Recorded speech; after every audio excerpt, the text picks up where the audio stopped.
네, 오늘의 말씀을 근거로 살고 살리는 길을 선택하라 라는 제목으로 은혜를 나누고자 합니다. 우리가 이 새벽에 거룩한 선택이라는 제목으로 우리가 이 벨렛과 그리고 또 야벳의 모습을 우리가 그 야벳이 선택했던 야벳과 벨렛을 통해서 하나님이 약속하셨고 또 그들이 선택했던 길, 그런 것들을 통해서 우리가 영적인 적용을 했었고, 이를 위해서 우리가 말씀을 보았을 때 우리는 하나님이 원하시는 삶의 규격, 하나님이 원하시는 규격에 우리 자신을 맞춰가는 그러한 결단이 있어야 되고, 그래서 그것을 위한 하나님이 우리를 택해 주신 그 은혜, 우리를 접붙여 주셔서 우리를 하나님의 그 영적인 진액을 함께 먹는 그러한 자로 살아가게 하기 위해 우리를 하나님이 원하시는 규격에 맞게 하는 삶으로 우리를 인도하신다라는 것을 말씀드렸습니다. 오늘 그거를 더 나아가서 이 창세기 10장의 족보라는 것은요, 이제 성경에는 여러 가지 족보가 나오는데 창세기 10장의 족보는 이 인류 전체가 어떤 방향으로 가졌는가를 얘기를 하고 있어요. 그래서 항상 제가 말씀드렸듯이 창세기는 이 처음에 우리가 아담과 하와의 범죄에서부터 시작이 되는 거예요. 즉 뱀의 말을 따라가는 사람들, 그리고 그 뱀의 말이 아니라 하나님의 말씀을 따라가는 사람들. 그래서 이 창세기에서 중요한 키워드가 씨앗과 땅입니다. 땅. 내가 땅에 어떠한 씨앗을 뿌리고 또 내 안에 더 나아가서 내 마음의 땅에 어떠한 씨앗을 발화시킬 것인가. 근데 그것은 나의 선택에 달려있죠. 내가 어떤 선택을 하느냐에 따라 달려있다는 걸 얘기할 수가 있어요. 우리가 이 새벽에는 벨렉에 대해서 얘기했습니다. 즉, 이 에벨의 아들 둘이 있어요. 에벨의 아들 둘이 있는데 벨렉이 있고 욕단이 있습니다. 벨렉은 분리, 분열, 찢어짐 이런 뜻을 갖고 있어요. 이 분리, 분열, 찢어짐은 무슨 의미냐? 이 에벨의 역사를 보면 먼저 에벨의 아버지인 에벨을 보면 알 수가 있어요. 에벨이란 거는 원래 무슨 뜻을 갖고 있냐면 이 강 건너편, 그러니까 반대편, 강 건너편 이런 뜻을 갖고 있어요. 그래서 그 원어 자체가 어디에서 비롯됐냐면 아바르, 건너다. 그래서 여기에서 파생된 말이 히브리인이에요. 그래서 이 창세기 14장 13절을 잠깐 볼까요? 14장 13절 보면, 창세기 14장 13절 보면 17페이지에 이렇게 써져 있어요. 도망한 자가 와서 히브리 사람 아브라함에게 알리니, 이렇게 나와 있거든요. 여기서 히브리 사람 아브라함이란 거는 그 말이에요. 지금 나는 에벨 가문의 사람이다라는 거예요. 내 성씨가 어디 가문이다 이런 거 있잖아요. 우리는 윤과 가문이다, 박과 가문이다, 김과 가문이다 할 때 에벨 가문의 사람, 아브라함이란 뜻이에요. 즉 에벨이 지금 에벨이 이들의 시작이에요. 즉 아브라함의 뿌리를 딱 캐고 올라가면 바로 에벨이 그 첫 시작임을 알 수 있어요.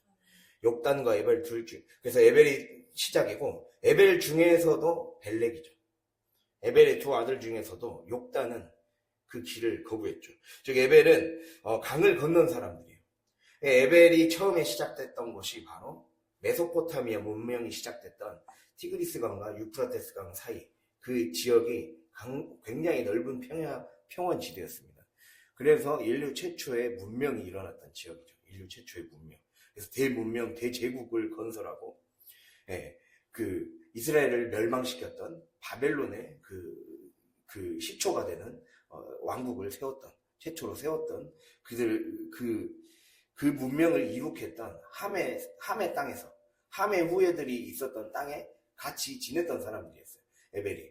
그렇게 하다가 그들의 힘이 강성해지고 이들이 바벨탑을 쌓을 때 이 일들이 일어났어요. 바벨탑을 쌓은 것들을 보고 이게 하나님이 원하시지 않는다라는 것을 그들이 깨닫고 에벨은 건너가게 됩니다. 여기 있으면 안 되겠구나. 이건 하나님의 뜻이 아니구나. 라고 하면서 그들이 여기에 있으면 하나님 기뻐하시지 않는 일이고, 내가 이곳에서 건너가야 되겠구나. 예, 그래서 여기에서 비롯돼서 성경에서는 강을 건너는 거, 홍해를 건너는 거, 강을 건너는 거, 그리고 우리의 죄의 자리를 건너는 거. 이 건너의 이미지가 바로 구원과 연결이 되는 거예요. 에벨이란 말 자체에 이미 구원이라는 이 의미가 내포되어 있습니다.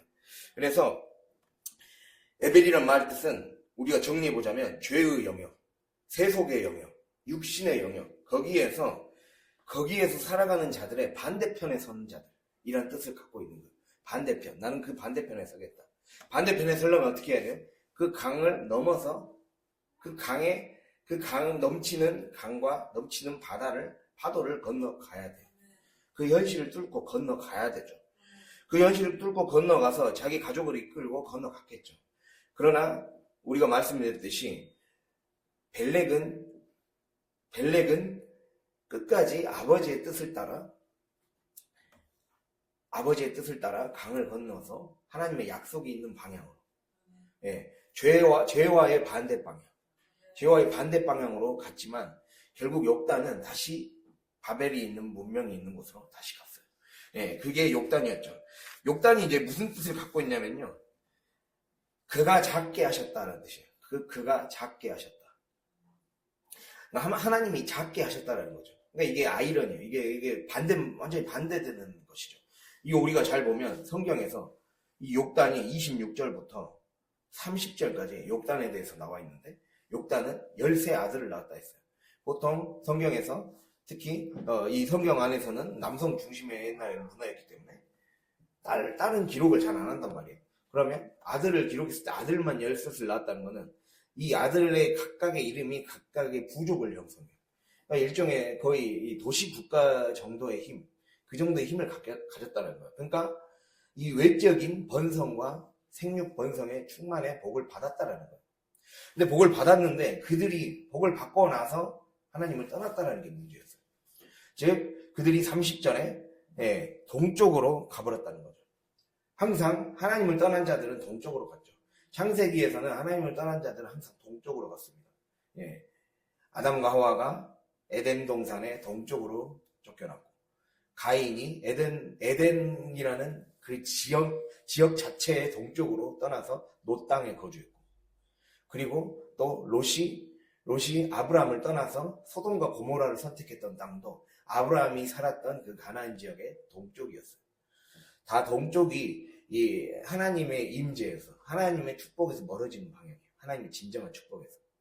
그러니까 한마디로 지금 욥단은 자기가 겉으로 이뤄냈던 어떤 부와 명예, 권력 이런 것들을 손에 넣었고, 그것과 반대되는 길로 가고 있는 아버지의 모습이 마땅치가 않았다라는 거예요.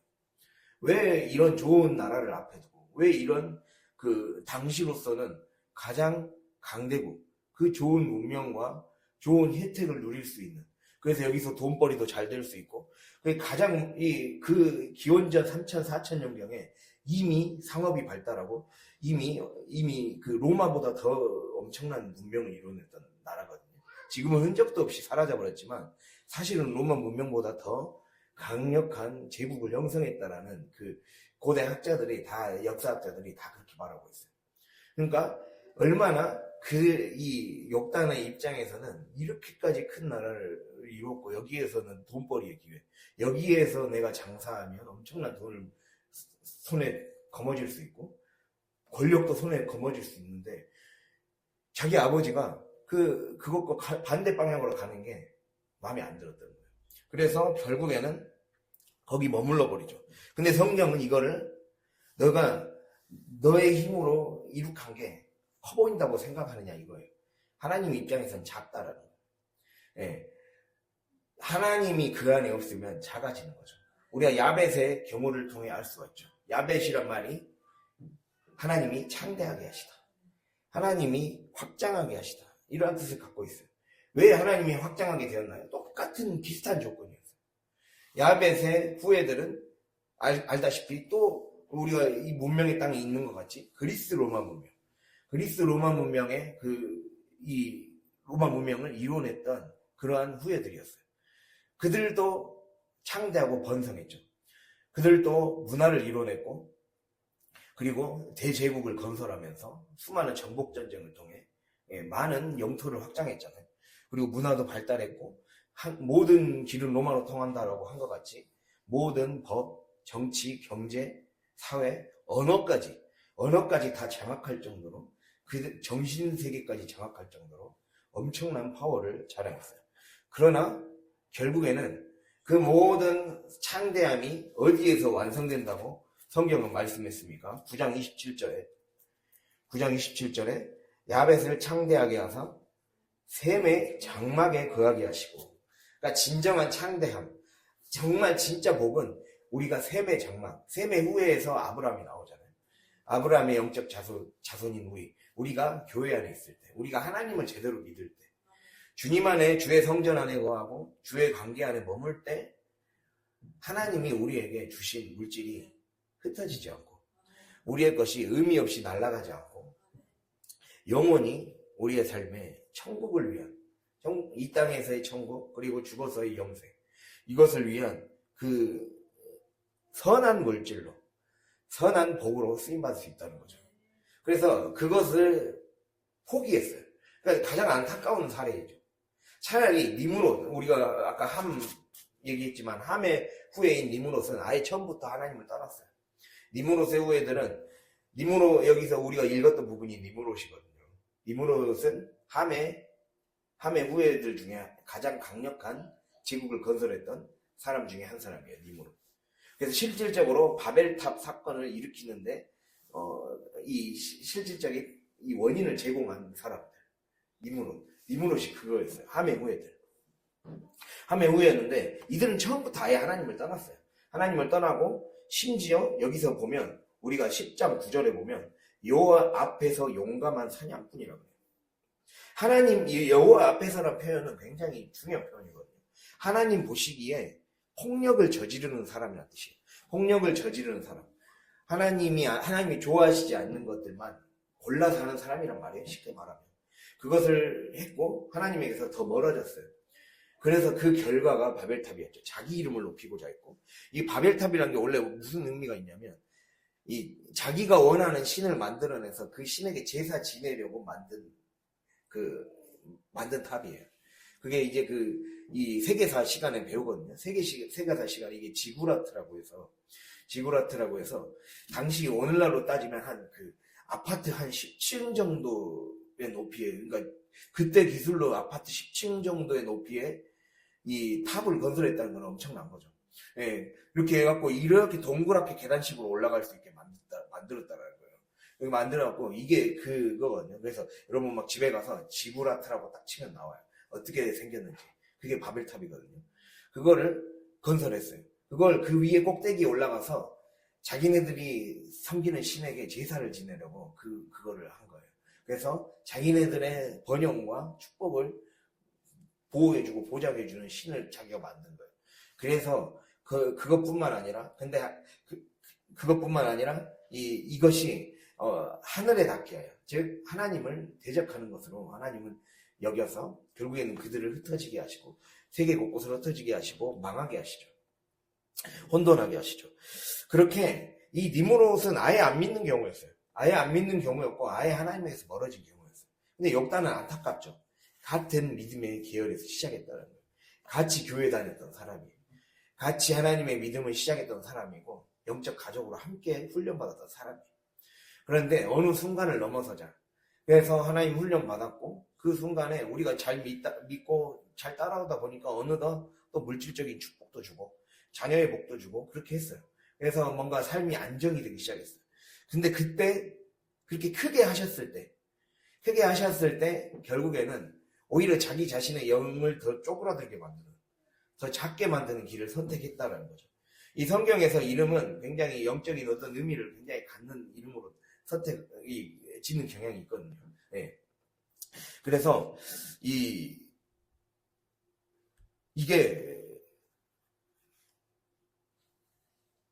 그래서 그들이 결국에는 동쪽으로 떠남으로 인해 같은 언약 공동체, 같은 교회 안에서 신앙생활을 했지만 결국에는 세상에서 사업이 잘 되고 자녀가 번성하면서 점차 세속과 육신에 취해버렸다는 거예요. 그러면서 결국에는 자기가 있던 신앙의 자리를 떠나버리고 말았습니다. 그게 결국에는 그러한 자들, 아무리 겉으로 화려해도 결국엔 하나님을 선택하지 않으면 작아지는 거예요. 그래서 그 문명은 결국 이 역사상에서 흔적도 없이 사라져버렸죠. 그러나 야벳의 후예들은 그들이 야벳의 후예들도 아직 셈의 장막에 거하기 이전 시대가 있었죠. 구약 시대 때는 그들이 셈의 장막에 거하지 못했어요.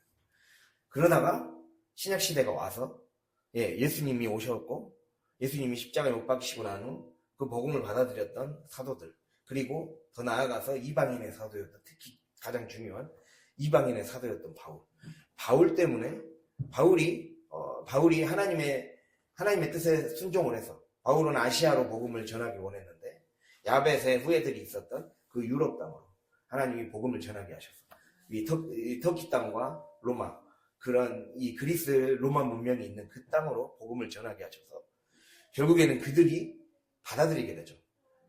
그러니까 이 모든 것이 아무리 우리가 많은 걸 갖추고 있고 안정되게 사는 것 같아도, 안전하게 사는 것 같고 아무 문제 없이 내 인생이 사는 것 같아, 그래도 하나님이 없으면 작아진다는 거예요. 하나님이 없으면 욕단이라는 이름 그 뜻 그대로 작아지는 거예요. 작아지고 없어지고 흔적도 없이 사라지는 거예요. 그래서 메소포타미아 문명은 교과서로는 배울 수 있지만 사실 그 문명의 흔적이 남아있는 게 별로 없어요. 그래서 우리가 이런 말 많이 듣죠. 이에는 이, 눈에는 눈, 그런 얘기 듣죠. 그게 함무라비 법전이라고 있어요. 그게 함무라비 법전이라고 해요. 이 인류 최초의 메소포타미아 문명, 그 문명지에서 생겨난 이 법전이에요. 근데 그것도 그냥 어떻게 하다 보니까 고고학에서 발견하다가 그 글씨 일부를 발견한 거예요. 그러니까 남아있는 게 그렇게 어디 하다 보니까 남아있는 고문서 같은 거, 고문서도 흙에 쐐기문자로 했거든요. 쐐기문자라고 막 이 돌에 새겨서 글씨를 하는 방식으로, 그런 것을 어떻게 땅 파다 보니까 나온 거, 그런 것만 남아있는 문화가 돼버린 거예요. 이게 얼마나 안타깝습니까? 그러나 유럽 문명은 결국에는 하나님을 받아들임으로 인해, 예수 그리스도의 복음을 받아들임으로 인해 그들의 문화가 지금까지도 영향을 미치고 우리의 정신세계와 오늘날 경제, 이 모든 시스템, 민주주의 시스템, 자본주의, 모든 그런 이 나라를 이끌어가는 그 근본 원리도 다 거기에서 시작했잖아요. 그것을 하나님이 보호해 주셨기 때문에, 하나님 안에, 그러니까 우리는 하나님 제대로 믿어야 우리가 지금 하고 있는 일들, 나의 직업, 그리고 나의 자녀들이 의미가 있게 끝까지 계속된다는 거예요. 끝까지 계속되는 잘 되고 장수하는 가정, 가문, 천대까지 복을 받는 가문이 될 수 있다는 것을 바로 야벳의 사례를 통해 알 수가 있다는 거죠. 그래서 이게 완전히 딱 그거예요. 먼저 된 자, 나중 되고, 나중 된 자, 먼저 된 사례예요. 욕단은 먼저 하나님을 믿었지만 떠나간 자, 야벳은 나중에 하나님을 알게 됐지만 결국에는 가장 번성한 그러한 문명을 이룬 후손들이 되었죠. 그런 것처럼 우리가 이걸 잘 기억하고, 내가 살고 살리는 길 정말 늘 선택의 연속이구나. 영적인 것을 선택해야 끝까지 가는구나. 성령이 원하는 길을 선택해야, 내가 당장 눈에 보이지 않는 것 같아도, 당장 뭔가 성과가 없는 것 같아도 말씀을 따라가는 하루의 삶이, 하루의 선택이 내 자녀와 자녀 이후의 세대까지 엄청난 영향을 미치는구나. 이거에 우리가 영적인 투자를 해야 된다는 거죠.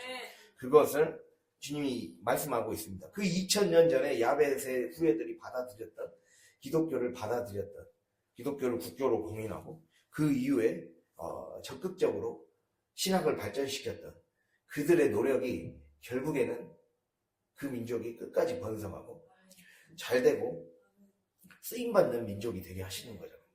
그러니까 우리가 이거를 잘 적용을 해야 됩니다. 나의 선택을 잘하자. 내가 정말 좋은 선택을 해야 된다. 선택 잘못함으로 인해 진짜 그냥 신기루같이 떠나가 버릴 수가 있다. 오히려 더 많이 잘 되었고 더 많이 번성했던 그 사람이라고 생각했다. 이 사람은 진짜 정말 하나님 복 주셨나 봐 했는데 어느 순간 자기 지혜 따라서, 어느 순간 자기 육신 따라서, 자기 선택 따라서 간 사람들을 부러워하지 말라는 거예요.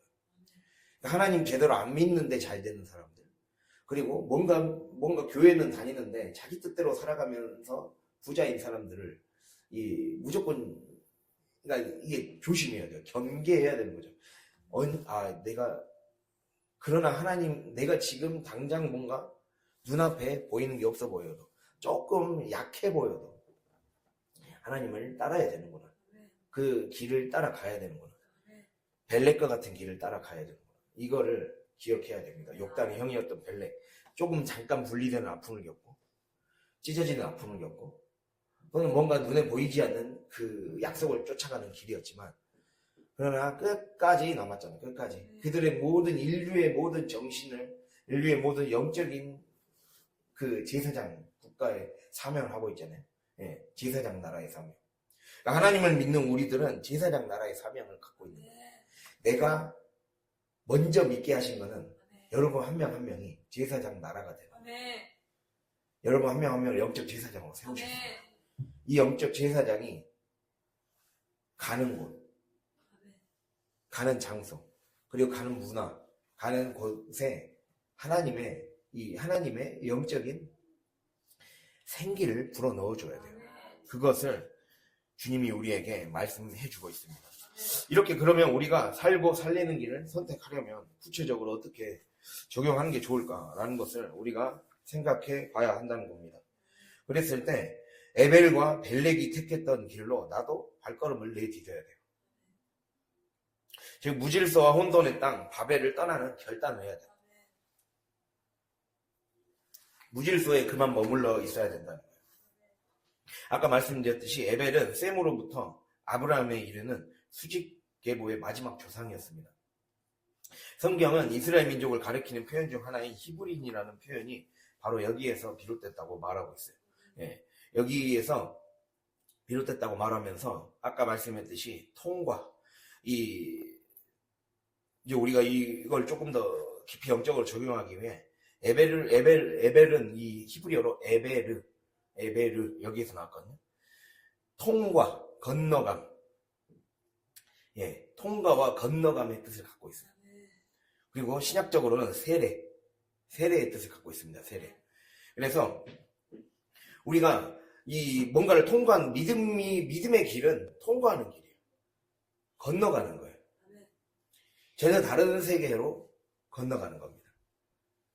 바벨의 문명에서 메소포타미아 문명의 한가운데서 하나님이 보여주시고 지시하실 그 땅, 거기에서 새로운 문화를 이루면서 새로운 하나님의 문화, 하나님의 왕국, 하나님의 나라를 이루어가는 그 부르심으로 내가 건너가는 거예요.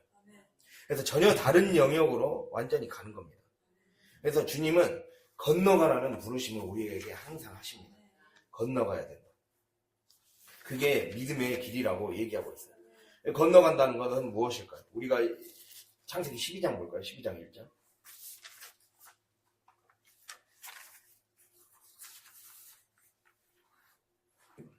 창세기 12장 1절 함께 읽겠습니다. 1절과 2절 함께 읽겠습니다.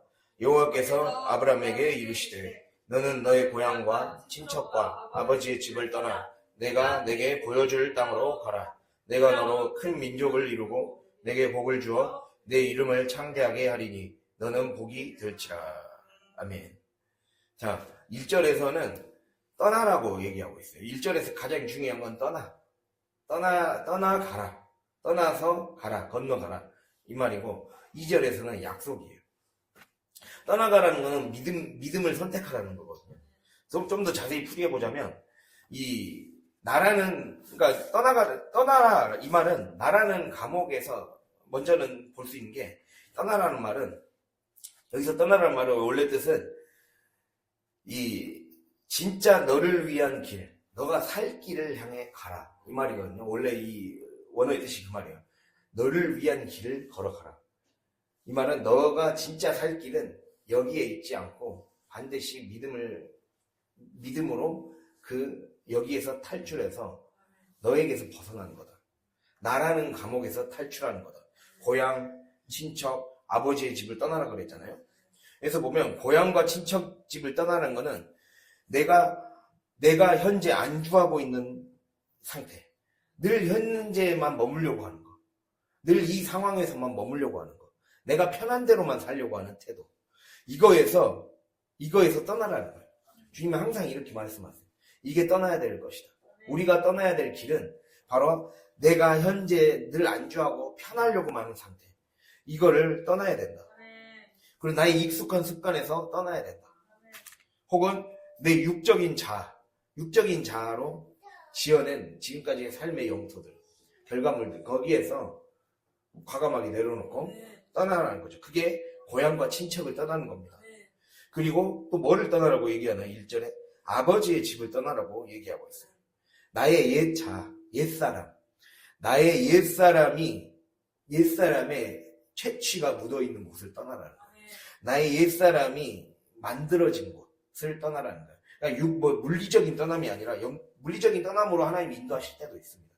때로는 하나님이 어떤 사람을 영적으로 더 훈련시키기 위해 내가 있었던 고향을 진짜 떠나게 하실 수도 있죠. 그런 것을 다 포함하는 개념입니다. 한마디로 내 옛사람이 자꾸만 다시 옛사람으로 돌아가려는 성질이 있는 그 곳에서 떠나라는 거죠. 옛사람으로 돌아가려는 성질이 있는 것. 그래서 그곳에서 떠나는 것이기 때문에 이 죄라는 게 뭡니까? 죄라는 것은 늘 자기 자신에게로 기우는 게 죄예요. 자기 자신에게로 기우는 성향, 이게 죄예요. 항상 자기중심적으로 생각하고 자기중심적으로 판단하고 그것에 따라 모든 습관이 작동하고 말이 작동하고, 상대방과 어떤 대화를 할 때도 늘 그래서 자기 중심과 뭔가 안 맞으면 쳐내고 방어를 하거나 공격을 하잖아요. 그게 사람의 습성이잖아요. 그 습성에서 벗어나란 말이에요. 왜냐하면 그것이 하나님을 만나는데 방해가 될 수가 있어요. 나의 습성, 그것을 떠나란 말이에요. 나의 어떠한 하나님을 만나는데 굉장히 방해가 되는 어떤 습성을 하나님이, 우리가 어떤 말씀을 가지고 설교를 통해 목사님이 어떤 예언의 말씀과 권면을 통해 어떤 부분을 자꾸 순종을 하는 것은 나의 옛사람의 어떤 이걸 넘어서지 못하면 복받을 수 없다, 이것에 대한 내용과 깊이 연관이 돼 있어요. 이게 무슨 말씀인지 이해가 가셨죠? 안 가셨습니까? 강디 그냥 그랬거든요. 아무튼 옛 자아가, 이렇게 옛사람이 자기 자신에게로 향하는 성질이 다 있기 때문에 이것을 깨닫게 하시려고 우리에게 자꾸 그 부분을 순종하게 하시는 거예요. 그래서 잘 생각해 보면 하나님 왜 이걸 순종하게 하실까? 그 옛사람이 십자가에 못 박혀야 되기 때문에, 그 옛사람이 통과해야 되기 때문에, 그 옛사람이 홍해의 물을 통과해야 되고, 그 옛사람이 요단강의 물을 통과해야 돼요. 그렇게 해야 내가 아버지의 집을 떠나는 거예요. 이게 아버지의 집을 말하는 거예요. 그래서 아까 말씀드렸듯이 고향과 친척을 떠나는 건, 고향, 친척 하면 좀 편한 이미지잖아요. 나에게 편한 사람들, 나에게 편한 환경, 편한 상황, 그러한 것들을 떠나란 말이고, 아버지의 집은 더 깊이 들어가서 나의 옛사람의 성질, 항상 내 중심적으로 뭔가를 생각하고 판단하고 그것에 따라 습관이 작용하고 이런 것들을 떠나라는 거고, 그 말이에요. 그것을 떠나라는 거는 한마디로 나오라는 거예요. 나오라. 그 집에서 나와라. 너 그 집에 자꾸 머물러 있다. 우리 이 신앙생활은요, 내 집에서 나와서 하나님의 집으로 가는 과정이에요. 그게 성경이 말하는 거예요. 시편 15편과 24편 보면 누가 여호와의 집에 거할 수 있는가? 누가 여호와의 산에 올라갈 수 있고, 또 시편 23편에는 여호와의 집에 내가 영원히 거하리로다 그러잖아요. 그게 원래 이제 제가 그 학교 다니면서 배운 건데, 성전 입장시라는 거예요. 그게 무슨 말이냐면, 성전은 하나님의 집이에요. 성전을 문자 그대로 풀이하면 하나님의 집이라는 뜻입니다. 누가 하나님의 집에 들어갈 수 있는 거예요. 그러니까 신앙생활은요, 내 집에서 이제 나오는 거예요. 내 기존의 집에서 나와서 하나님이 지으신 가장 좋고 영원한 집을 향해 가는 과정이에요. 그 집을 가는 과정이고, 그것은 또 다른 말로 고쳐 말하면 내 잘못된 집을 다시 재건축하는 과정인 거죠. 내가 이상한 집을 짓고 살아왔다라는 거. 내가 지은 집이 무언가 하자가 있다라는 거. 오늘 그 새벽에 제가 비유한 것처럼 지붕 없는 집이라던가 뭔가 우리가 옛날에 한참 순살 아파트 얘기 나왔죠. 뭔가 보면 중요한 건축 자재를 빠뜨려서 언제 무너질지 모르는 집을 짓고 살아왔던 거예요. 근데 그 근본적인 원인이 이 고향과 친척, 내가 편한 대로 살아가고자 하는 성질, 그리고 늘 뭐든지 내 중심대로 살고자 하는 그것이 습관으로 굳어졌고 생각과 사고방식으로 굳어져서 떠날 줄 모르는. 그래서 이게 진짜 저주를 불러오는 가장 근본 원인이 나에게 있었고 내가 좋아하는 어떤 것에 있었다는 것을 우리는 깨달아야 된다. 그것을 정리하게 해주시는 거죠. 그러니까 하나님께서도 예수님께서도 그 마태복음 7장을 통해 말씀하셨죠. 구하라 그리하면 주실 것이요 그랬어요. 근데 그 뒷말이 나와 있어요. 구하는 자에게 좋은 것을 주시겠다 그랬어요. 구하는 자에게 좋은 것. 구하는 자가 좋아하는 것이 아니에요. 내가 처음에 딱 그 말씀 듣고 구하는 자가 좋아하는 것이 아니구나. 말씀은요 이 끝에 나와 있는 말을 잘 봐야 돼요. 구하는 자에게 좋은 거, 이게 아무 생각 없이 좋아하는 거 주시겠네 이게 아니라 구하는 자에게 좋은 것이에요. 구하는 자가 좋아하는 것이 아니에요. 전혀 다른 거죠. 완전히 다른 겁니다. 근데 우리는 자꾸 내가 좋아하는 거, 내가 원하는 거, 내가 먹고 싶은 거, 그걸 찾는 거죠. 근데 그것 때문에 인류가 망했다는 걸 얘기하는 게 바로 아담과 하와 이 얘기예요. 자기 먹고 싶은 거, 자기 보고 싶은 거, 자기 취하고 싶은 대로 살아서 인간은 망한 거다. 인간은 하나님에게서 멀어진 거다. 그게 아니라 진짜 나를 살리는 거, 나에게 좋은 거, 진짜 인생을 아름답게 하는 거, 진짜 복으로 인도하는 거, 그것을 선택하라는 거죠. 그거 선택하기 위해서는 떠나라라는 거죠. 나오라는 거죠. 그래서 우리가 나와야 된다는 것을 기억해야 됩니다. 그래서 나오는 것이기 때문에 이 믿음을 제가 표현한 거거든요. 이게 나오는 게 믿음이다. 집에서 나오는 게 믿음이라는 거예요. 집에서 나오는 거. 즉, 내 존재를 옮기는 거예요. 내 존재를 지금 있는 일상의 삶, 늘 내 편한 대로 살아왔던 기존의 삶에서 하나님이 원하시는 그 곳으로 향해 내 존재를 옮기는 거예요. 이게 영적인 출애굽의 원리입니다. 그래서 이 출애굽의 원리가 이렇게 진행돼요. 떠나라. 즉 나오는 거죠. 즉 익숙함, 편안함, 내 몸에 이게 딱 맞다라고 생각하고 안주했던 자리에서 나오는 거예요. 그래서 나오는 거. 그리고 그 다음이 나오면 하나님이 어떻게 하시냐? 우리의 삶을 형성시켜 주셔요. 제가 그 창세기 얘기하면서 계속 얘기했잖아요. 창조는 세 가지로 진행된다. 하나님만 하실 수 있는 창조가 두 가지가 있다는 거예요. 그게 바로 무에서 유를 창조하는 거. 그리고 무에서 유를 창조한 이 땅의 재료와 이 땅의 그것을 바탕으로 하나님이 우리를 형성해 주시는 것. 이 트랜스포메이션. 하나님이 우리를 만들어 주시는 것. 우리를 변화시켜 주시는 그 과정.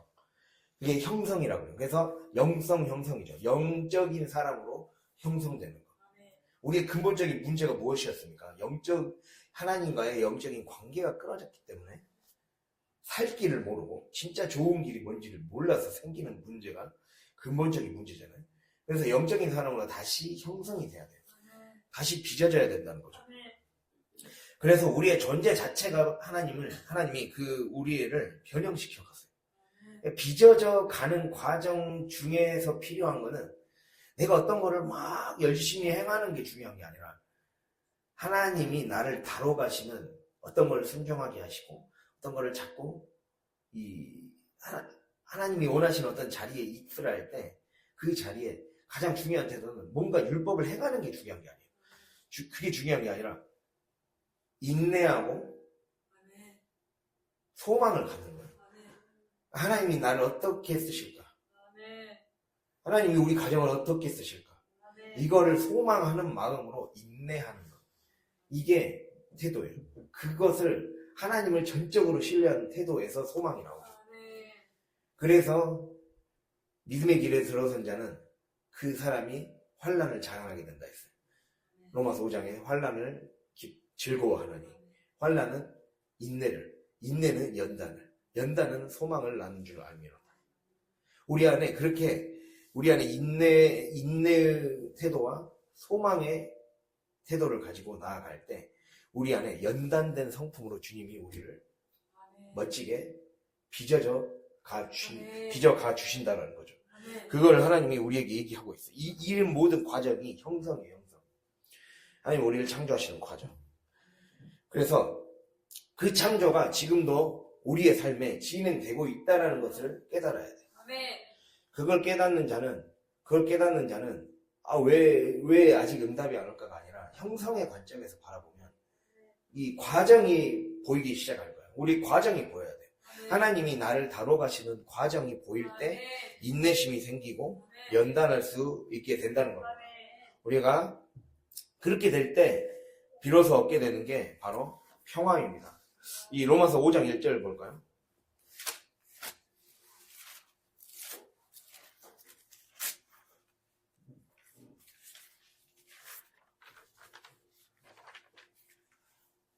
로마서 5장 1절 245페이지.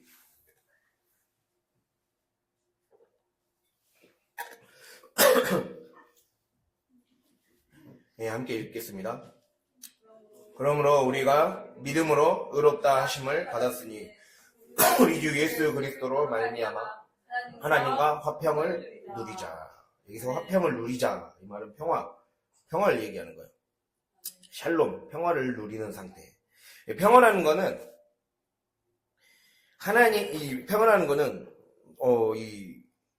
크게 세 가지로 생각해 볼 수가 있어요. 평화라는 거는 첫 번째로 하나님의 뜻에 전적으로 동의하는 상태. 평화, 하나님의 뜻에 전적으로 동의하는 상태. 여기서 하나님과 화평을 누리자, 이게 평화, 샬롬을 말하는 거거든요. 그게 첫 번째, 하나님의 뜻에 전적으로 동의하는 상태. 그리고 두 번째가 하나님과의 관계에서 어떠한 장애물이나 거부감이 사라진 상태. 그러니까 장애물 이전에 중요한 거는 우리에게 하나님이 나를 다루시는 그것에 있어서 거부감이 사라진 상태죠. 그리고 이거를 이해하려면 우리가 하나님의 뜻에 전적으로 동의하고 하나님이 다뤄가시는 우리의 삶에 거부감이 없으려면 무엇이 우리에게 이걸 어떻게 이해해야 되냐면 빌립보서 4장 7절 보면 이런 말씀이 나와 있습니다. 제가 읽어드리겠습니다.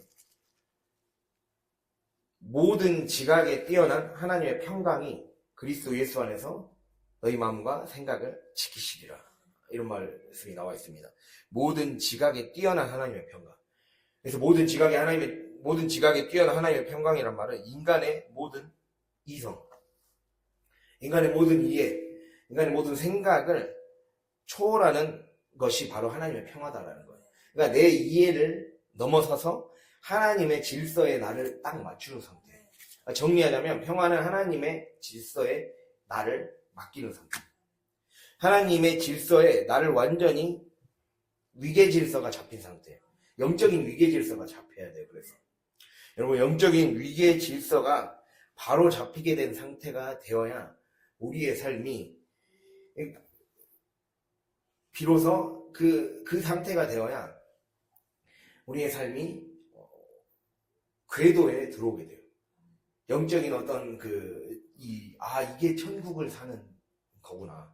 이게 뭔가 이 혼란스러운 이 바벨과 같은 현실, 홍수와 같은 현실 속에서도 평안을 누리고, 홍수와 같은 현실 속에서도 천국과 축복을 누릴 수 있는 그러한 상태를 누리는 비결. 우리의 영적인 위계질서가 잡혀야 그게 되는 거예요. 영적인 위계질서가 잡힌다는 게 뭘까요, 그러면? 영적인 위계질서. 당연히 영이 하나님의 말씀에 굴복하는 거예요. 영이 하나님의 말씀에 굴복해서 혼이라는 게 우리의 지성과 우리의 기억과 의지, 우리의 지성과 기억과 의지가 하나님과 관계를 맺어가면서 하나님께 완전히 복속하는 상태예요. 그러니까 우리가 영혼 육으로 이루어졌다고 하잖아요. 이걸 어떻게 비유해 볼 수 있냐면 우리 마차 있잖아요. 마차가 마차를 몰려면 말이 있어야 되고 그리고 마부가 있어야 돼요. 마부가 있어야 되고 또 마부는 그럼 마부가 있으면 이게 영은 어떻게 생각해 볼 수 있냐면 마부는 그 그러니까 내비게이션 즉 가야 될 방향과 목적지 따라 그리고 또 마차를 몰 어떤 그 기술과 이 손의 힘과 이런 방향에 따라 제대로 해서 몰고 가는 그 힘인 거죠. 그게 혼이에요. 그걸 몰고 가는 힘. 영은 하나님의 말씀이에요. 하나님의 말씀으로 영의 인도함을 받아서 그 혼이 그 영에 순종을 해야 되거든요. 그 영과 혼이 그렇게 순종을 하면 육은 말이에요, 말. 그러니까 육은 우리의 감각이거든요. 그래서 육의 역할은 우리의 오감이 있잖아요. 우리의 미각과 촉각과 시각과 청각과 후각. 이걸 통해서 우리의 영을 보좌하는 거예요. 하나님의 성령이 우리의 성령을 영을 섬기고 그것을 통해서 잘 들으시기 바랍니다. 육은 감각을 통해 영을 영을 섬기고 그것을 통해서 세상을 새롭게 경험하는 도구예요. 이게 중요해요. 그것을 통해서 세상을 새롭게 경험하는 도구. 세상을 경험하는 도구라는 거예요. 그럼 이걸 들어보면 무슨 말이냐? 한마디로 육이 어떻게 하느냐에 따라 세상을 그렇게 인식한다는 거예요. 여러분. 육은 감각적인 거거든요. 그럼 내가 만약에 성령을 따르지 않고 내 영과 혼이 성령을 따르지 않고 그냥 내 세상의 지혜, 세상의 생각, 그리고 내 경험을 의지하면 결국에는 그 경험 안에서 된 것에 따라서 육이 인식하게 되어 있어요. 즉 육은 그 자체로는 하나님께 복종을 못해요. 영에 복종하게 되어 있어요. 그러니까 내가 어떤 영을 따르는가의 문제예요. 내가 어떤 영을 따르느냐. 모든 것은 영적인 질서거든요. 이게 로마서에 나와 있어요. 로마서 6장에 사람은 죄의 세력, 죄와 사망의 세력을 따르느냐, 즉 마귀의 영을 따르느냐, 아니면 하나님의 영을 따르느냐, 그것이 문제라는 거예요. 그것에 따라서 인간은 복종하게 되어 있다는 거예요. 영에 복종하게 되어 있다. 그렇기 때문에 영과 혼이 하나님께 복종하지 않느냐, 즉 내가 하나님의 말씀에 귀를 기울이지 않고 그 말씀을 중심으로 내 생각도 교정하고 바꿔 가려는 노력을 하지 않으면 육은 자기 마음대로 살게 돼요. 왜냐, 자기 주인이 바뀌기 때문에. 육은 자기 주인이 바뀌게 돼요. 말은 마부에 따라서 움직이게 돼 있단 말이에요. 근데 혼이 원하는 영의 질서, 즉 마부가 가라는 방향대로 목적지대로 몰지 않고 그냥 자기 가고 싶은 대로 해버리면 결국에는 주인을 잃은 육이 되는 거예요. 자기 멋대로 생존과 쾌락을 위한 자기만의 시스템을 만들어요. 그러니까 우리가 영적인 것에 관심을 갖지 않으면, 말씀에 관심을 갖지 않으면요, 100% 자기 세계에 빠지게 됩니다. 말씀에 관심을 갖지 않게 되면 100% 자기 세계에 빠지게 돼요. 그래서 우리가 5장 읽었잖아요. 로마서 5장. 로마서 8장에 그게 나와 있어요. 로마서 8장 7절에 육신의 생각이라고 나와 있습니다. 8장 7절에 육신의 생각은 하나님과 원수가 되나니 이는 하나님의 법에 굴복하지 아니할 뿐 아니라 할 수도 없습니다. 육신의 생각은 하나님의 원수가 된대요. 여기서 생각은 육신의 이 어떤 사고방식 같은 거거든요. 그러니까 이렇게 생각하면 돼요.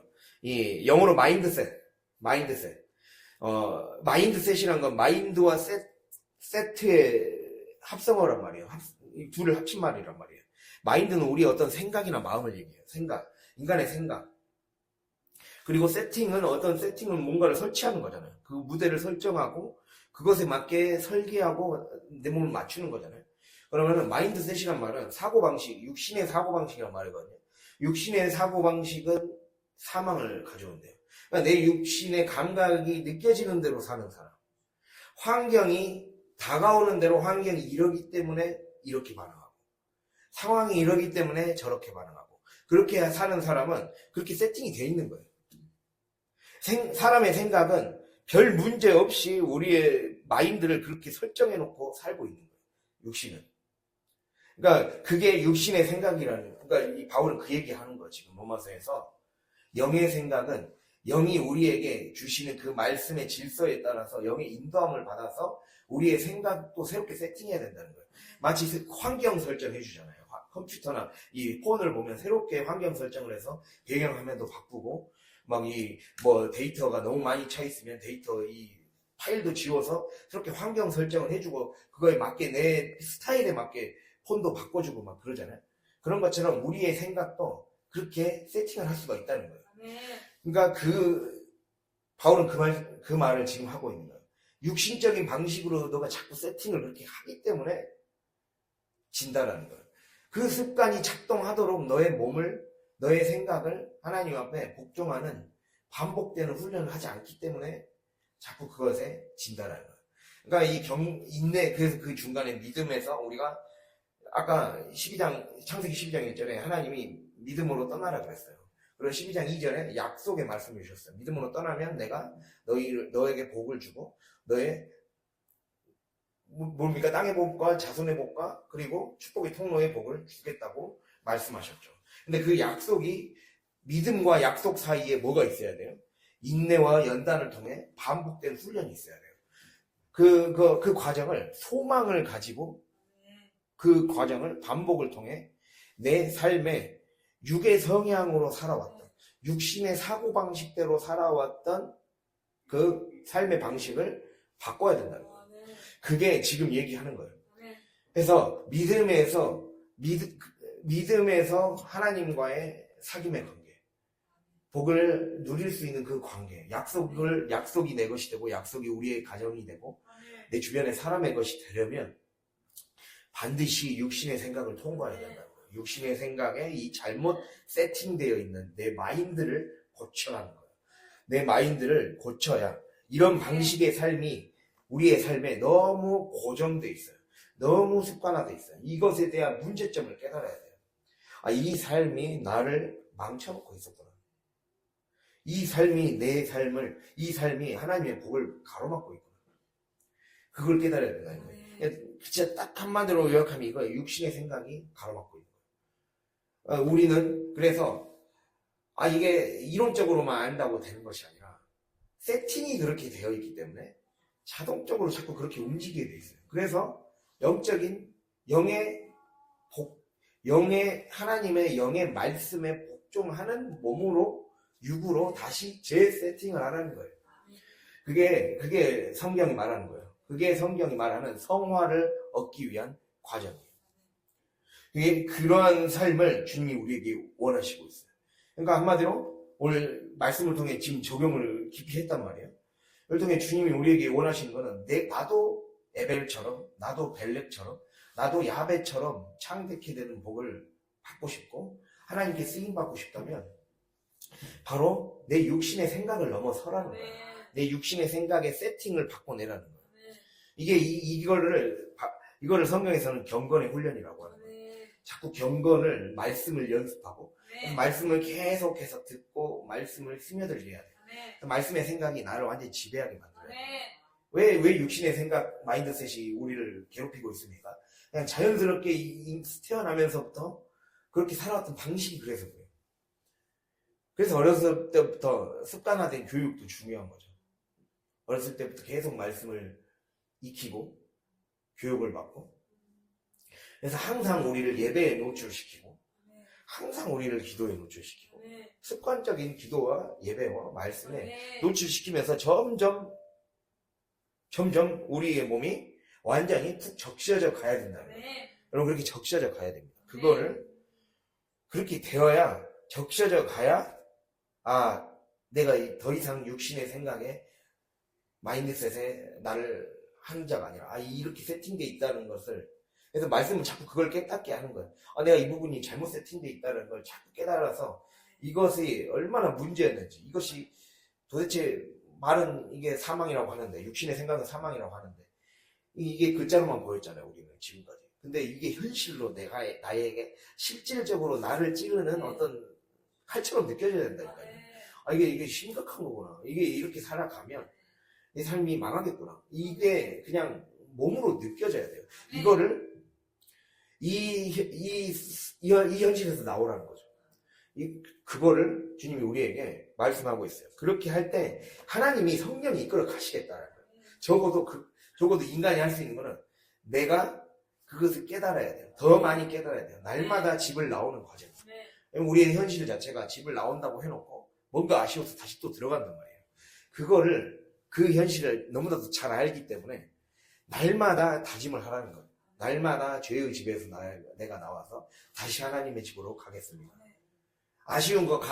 뭔가 아쉬워서 물건 가지고 다시 들어오는 삶을 이제는 버리기를 주님이 바라시는 거죠. 그러려면 진짜 제대로 여실히 깨달아야 돼요. 여실히 깨달아서 이 집에서 살면 안 되겠구나. 이 집을 더 이상 이 집은 살면 오히려 내 몸이 망가지는 집이다. 내 건강이 망가지는 집이다. 이걸 깨달아야 돼. 여기서 살다가 난 진짜 얼어 죽겠다. 굶어 죽겠다. 뭔가 큰일 나겠다. 병 걸릴 수 있겠다. 이게 느껴져야 돼. 그렇게 되어야 결국에는 나만을 위한 삶에서 늘 자기 자신, 자기 육신의 정욕, 안목의 정욕에만 살던 삶이 결국에는 하나님을 향해 눈을 뜨게 되고 영적인 눈을 뜨게 되고 이래서 말씀이 이랬구나. 그 서서히 우리를 바꿔가시고 변화시켜 가시는 하나님의 능력을 느낄 수 있을 것입니다. 그래서 오늘 이 말씀을 기억하면서 살고 살리는 선택, 그 살고 살리는 선택, 오늘 말씀이 잘 깨달아지고 생생하게 느껴져서 나에게 지금 적용되는 육신의 생각으로 세팅되어 있는 영역이 무엇일까를 고민해보고 깨닫게 해서 그 하나에서의 탈출이, 그 하나에서의 어떤 영적인 출애굽이 여러분의 영적인 성숙에 굉장히 큰 도움이 되고 하나님이 그걸 통해서 역사하시고 바꿔가실 것입니다. 하나님은 그 작은 순종을 굉장히 기뻐하시고 그걸 통해서 놀라운 복으로 인도하실 것입니다. 우리가 그걸 믿고 승리하는 삶을 살아갈 수 있기를 간절히 바랍니다. 기도하겠습니다.